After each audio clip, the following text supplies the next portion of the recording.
Bonjour à tous, bienvenue pour une nouvelle critique ciné. Aujourd'hui on s'intéresse aux figures de l'ombre, ou Hidden Figures en anglais, qui sort aujourd'hui. Pour une fois j'ai pas réussi à faire la vidéo en avance, mais c'est pas grave, vous avez le film aujourd'hui, vous avez la critique aujourd'hui. On va parler un petit peu de ce film qui parle de personnes qui avaient deux obstacles à une certaine époque, c'est-à-dire des femmes, déjà dans les années 60, ça pouvait être compliqué, et en plus qui sont noires, donc ça fait vraiment deux barrières à tout ce qu'elles font. Soit elles peuvent pas faire quelque chose parce qu'elles sont noires, ou si jamais elles pouvaient quand même le faire, elles peuvent pas le faire parce que ce sont des femmes.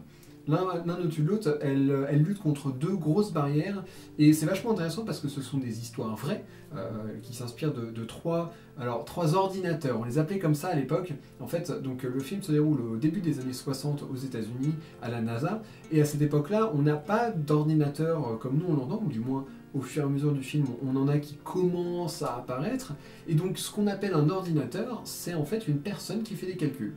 Et donc on a des divisions de femmes, on voit que des femmes, peut-être qu'il y a des hommes, mais en tout cas on voit que des femmes dans le film, qui font des calculs pour la NASA, pour la vélocité, pour tous les calculs qu'il faut pour les trajectoires.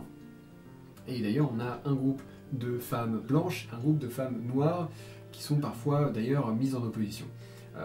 Donc c'est un moment où en plus la course est particulièrement acharnée contre les Russes, qui vont être les premiers à mettre quelqu'un dans l'espace. Donc du coup, on vit tout ça jusqu'à ce que, en gros, les Américains eux aussi réussissent à faire un vol orbital avec un homme.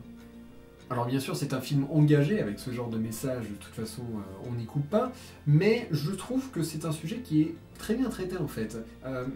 Le message passe, mais sans aller trop loin dans le jugement, notamment. Il laisse globalement l'histoire et les faits porter le message et porter la morale, également sans insister trop lourdement dessus. On a beaucoup... Enfin, c'est une critique qui pour moi revient souvent sur les biopics comme ça, donc c'est-à-dire globalement des films qui racontent l'histoire de personnes qui ont vraiment existé et qui ont été importants à un moment dans l'histoire. Et là, ça va, c'est pas trop lourd. Et en fait, la plupart des moments forts viennent naturellement, viennent de choses qui étaient normales à l'époque et qui nous choquent aujourd'hui. Je pense par exemple à, ça c'est dans le trailer. Le trailer est très mauvais par contre, il spoil énormément de choses, mais notamment dans le trailer, il y a un moment où il y a un panneau qui est arraché, et c'est un panneau justement sur la ségrégation, enfin qui dit ça c'est des toilettes pour noirs.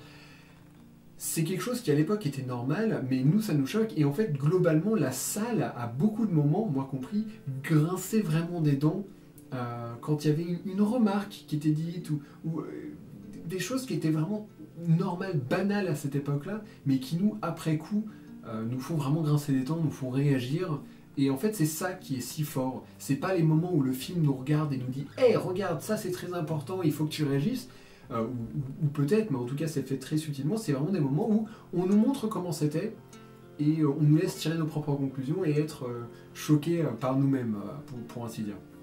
Voilà, donc c'est le côté très banal qui renforce la chose.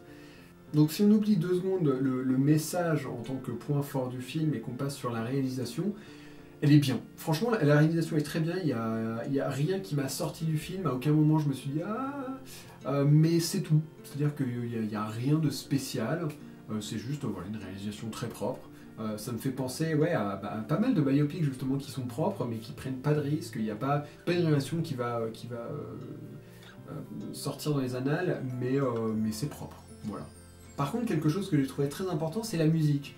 Contrairement à pas mal de ces biopics, on n'a pas beaucoup de musique épique ou sérieuse, à part par exemple le lancement d'une fusée, bon une musique épique ça se tient, mais le reste du temps c'est plutôt de la musique rythmée, on va avoir pas mal de swing qui vont vachement alléger l'atmosphère en fait, et éviter qu'on tombe dans une atmosphère trop lourde, et qu'on tombe, ce que je disais dans le biopic de base, ce film globalement reprend certains des codes de ce genre de film, et sur d'autres, innove un petit peu, et c'est beaucoup plus sympa. On regarde par exemple, au niveau des personnages, on a vraiment un personnage central, mais on a 2 amis qui, on aurait pu penser, seraient que des supporters, seraient juste les rôles secondaires, et en fait elles ont vraiment leur propre arc, et ça c'est quelque chose que je trouve vraiment sympa.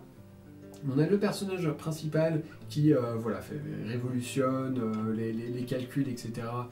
Et se fait vachement remarquer. Mais je mentionnais l'ordinateur, on en a une autre qui, dans son coin, un petit peu moins important, va apprendre à utiliser l'ordinateur et donc du coup, pourtant une femme noire, oulala, va devenir indispensable parce qu'elle arrive à faire ce que les hommes blancs n'arrivent pas à faire.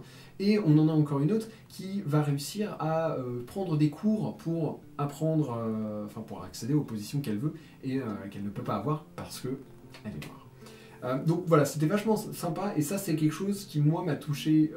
C'est une des premières remarques que j'ai fait en sortant, c'est de me dire ah bah ils ont vachement bien géré les personnages, leurs relations entre eux et leur importance à chacun. Et je vais faire un dernier petit point qui est un petit peu une parenthèse sur Mahershala Ali, qui est si vous avez suivi les Oscars, qui a gagné l'Oscar du meilleur acteur dans un second rôle pour Moonlight. Il est dans Figure de l'ombre. Et c'est un acteur que j'aime beaucoup, je l'ai découvert dans House of Cards, donc je suis super content qu'il ait gagné l'Oscar. Et du coup, si on continue un petit peu sur la tangente sur Moonlight, que j'ai vu également en avant-première il y a super longtemps, j'en ai pas fait de critique parce que j'avais pas grand-chose à dire. Je comprends tout à fait pourquoi il a gagné meilleur film. Je pense que politiquement parlant, c'était le meilleur choix. Et il n'est pas mauvais, mais juste... moi, il m'a pas du tout touché en fait. Alors peut-être que je suis pas la bonne cible, j'en sais rien, mais j'ai pas vraiment aimé. Non pas le message que j'ai trouvé vachement intéressant, j'ai trouvé les personnages intéressants, la réalisation intéressante, mais juste il n'y a pas vraiment de fin en fait. On suit une histoire en 3 actes, ça c'est vachement bien géré, mais pour moi on n'a pas de conclusion qui me satisfait. J'ai senti arriver la fin en me disant mais ils vont arrêter là. Et non, je sais pas, moi, il m'a dérangé, il y a quelques moments dans le film que je trouvais vraiment intéressants, et d'autres beaucoup moins. Voilà, donc mini critique sur Moonlight au sein de celle sur les figures de l'ombre, que je vous recommande vivement. Moi, ça a été une très très bonne surprise. Enfin, quoique, non, l'espace, ça m'intéresse de toute façon, mais ouais, vachement bien. Et si on compare par exemple à Birth of a Nation, dont j'avais parlé il n'y a pas si longtemps, qui lui aussi mettait en avant la cause des Noirs, je trouve qu'à sa façon, Figure de l'ombre est plus fort parce qu'il est moins lourd. Il est beaucoup plus accessible et du coup, vu qu'on est diverti, vu qu'on voit un film qui nous plaît et qui nous fait pas juste nous recroqueviller, on en ressort plus frais et ayant incorporé ce message au sein de l'expérience. Alors que Birth of a Nation, on nous enfonce le message et si on n'a pas envie de le bouffer, il reste rien d'autre parce que le film est basé uniquement sur ce message. Voilà, donc voilà mon avis sur Figure de l'ombre, qui est un très très bon film que je vous recommande. Et puis on se retrouve très très bientôt pour de nouvelles vidéos, de nouvelles critiques. Je continue d'en voir très régulièrement. Je devrais vous demander sur Twitter celles qui vous intéressent particulièrement. N'hésitez pas à me suivre d'ailleurs. Et n'hésitez pas aussi à me dire, tiens, par exemple, là j'ai essayé un truc un petit peu différent pour la réalisation. Vous savez que j'ai mon petit studio maintenant. Et je tente des trucs avec la lumière. Voilà, je fais des trucs un peu différents en attendant d'avoir vraiment le décor cinéma ici. Voilà, en tout cas, merci à tous de m'avoir suivi. On se retrouve très très bientôt pour de nouvelles vidéos.